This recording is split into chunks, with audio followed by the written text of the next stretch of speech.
Balls எளிமையான ஆங்கில பயிற்சிக்கு உங்களை அன்புடன் வரவேற்கிறேன். ஆங்கிலம் பயன்படுத்த சிரமப்படுகிறீர்களா? இதுவரை நான் 53 காணொளிகளை போட்டிருக்கிறேன். அவற்றில் என்னவெல்லாம் சொல்லிக் கொடுத்திருக்கிறேன் என்பதை சுருக்கமாக இந்த காணொளியில் பார்ப்போம். 12 டென்சஸ் பற்றி 14 வீடியோஸ் போட்டிருக்கிறேன்.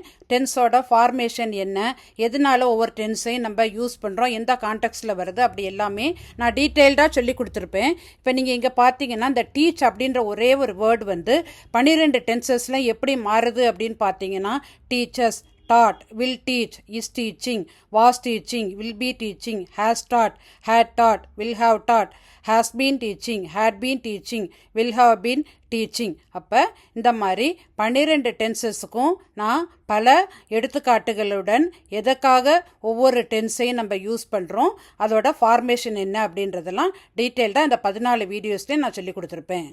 டென்ஸ் ஆங்கிலத்தில் எவ்வளோ முக்கியமோ அதே மாதிரி வாய்ஸும் ரொம்ப முக்கியம். ஆக்டிவ் வாய்ஸ் அப்படின்னா என்னதுன்னா செய்வினை, பாசிவ் வாய்ஸ் செயப்பாட்டு வினை. இதை பற்றி நான் 11 வீடியோஸ் டீட்டெயில்டாக கொடுத்துருக்குறேன். இப்போ ஒரே ஒரு எக்ஸாம்பிள் பார்த்தீங்கன்னா ஐ ரோட் திஸ் லெட்டர் அப்படின்றது ஆக்டிவ் வாய்ஸில் இருக்குது. அப்படின்னா அதுக்கு அர்த்தம் என்ன? நான் இந்த கடிதத்தை எழுதினேன், இது செய்வினையிலே இருக்குது. இதே இது பாசிவ் வாய்ஸ் செயப்பாட்டு வினையில் எப்படி மாறும்னா this letter was written by me, இந்த கடிதம் என்னால் எழுதப்பட்டது.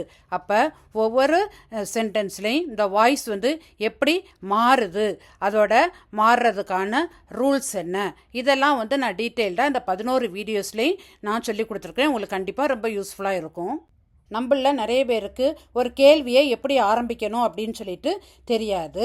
அப்போ ஒவ்வொரு வீடியோலையும் 20 கேள்விகள் வைத்து am, is, was, are, were, do, does, did, have, has, had போன்ற வார்த்தைகளை வைத்து எப்படி நம்ம கேள்விகளை ஆரம்பிக்கலாம் அப்படின்ற சொல்லி அப்படி கொஞ்சம் நிறைய வீடியோஸ் போட்டிருக்கிறேன். இன்னும் அதை பற்றி நான் போட்டுக்கிட்டே இருப்பேன்.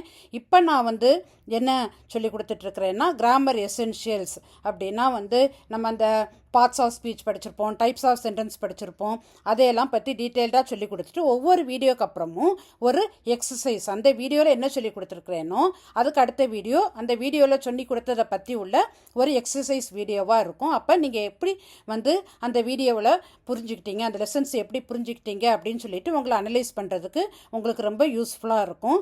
இந்த 53 வீடியோஸே நீங்கள் பார்த்தீங்கன்னா நீங்கள் இங்கிலீஷில் எப்படியும் ஒரு முக்கால் கடலை தாண்டிடலாம் அப்படின்னே சொல்லலாம். இன்னும் தொடர்ந்து நான் சொல்லி கொடுத்துட்டே தான் இருப்பேன்.